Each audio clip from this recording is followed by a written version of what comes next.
Assalamualaikum warahmatullahi wabarakatuh. Apa kabar anak-anak ibu semuanya? Semoga kalian dalam keadaan sehat walafiat ya. Hari ini kita kembali belajar seperti biasa. Kita belajar dari rumah kita masing-masing. Hari ini kita sudah memasuki pembelajaran ketiga, tema 3, subtema 1, yaitu tentang peduli terhadap makhluk hidup. Subtema 1, hewan dan tumbuhan di lingkungan rumahku. Nah, hari ini di pembelajaran 3 ini itu muatan pembelajaran kita adalah bahasa Indonesia dan IPA.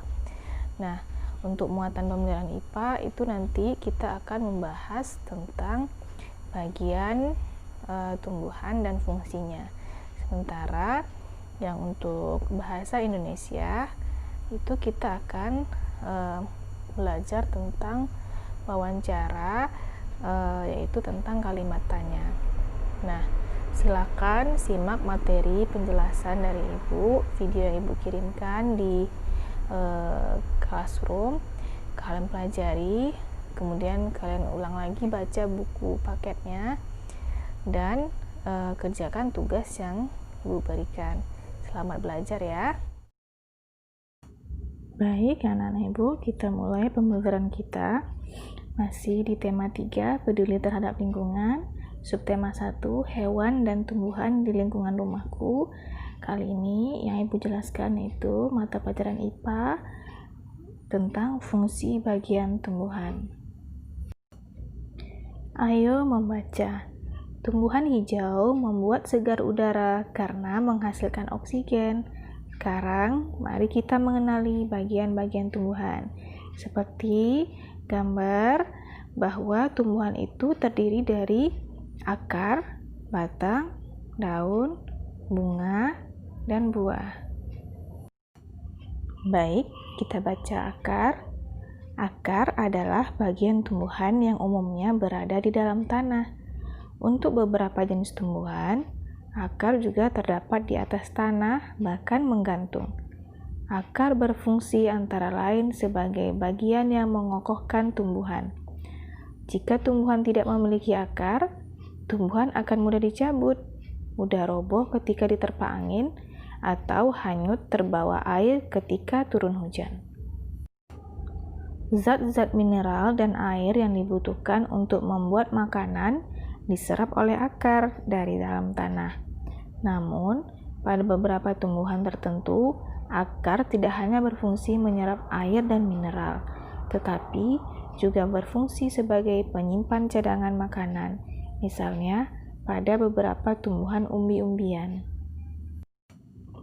Batang.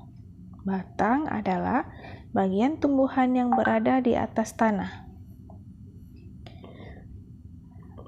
Batang berfungsi sebagai tempat munculnya daun, bunga, dan buah. Batang juga berfungsi mengedarkan mineral dan air yang diserap akar, serta zat makanan hasil fotosintesis ke seluruh bagian tubuh tumbuhan. Daun. Daun merupakan bagian tumbuhan yang berfungsi sebagai tempat berlangsungnya fotosintesis. Daun banyak mengandung zat warna hijau yang disebut klorofil. Daun terdiri atas tangkai daun dan helai daun. Bunga. Bunga merupakan bagian tumbuhan yang berfungsi sebagai alat perkembangbiakan tumbuhan biji. Buah. Buah merupakan bagian tumbuhan yang berfungsi melindungi biji serta cadangan makanan buat biji berkecambah. Contohnya, buah mangga dan apel. Buah terdiri atas daging buah dan biji. Bagian yang kita makan biasanya daging buahnya. Selanjutnya, biji. Biji merupakan hasil dari pembuahan yang terjadi akibat penyerbukan antara serbuk sari dan sel telur pada putik. Jika biji ditanam, akan tumbuh menjadi tumbuhan baru. Biji memiliki keping.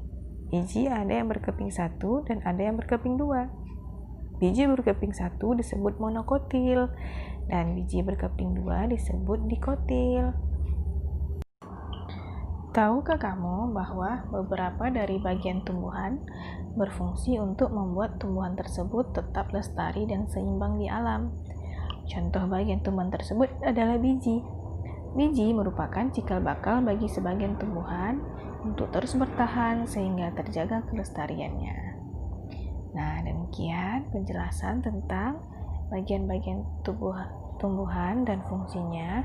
Semoga kalian bisa mengerti ya.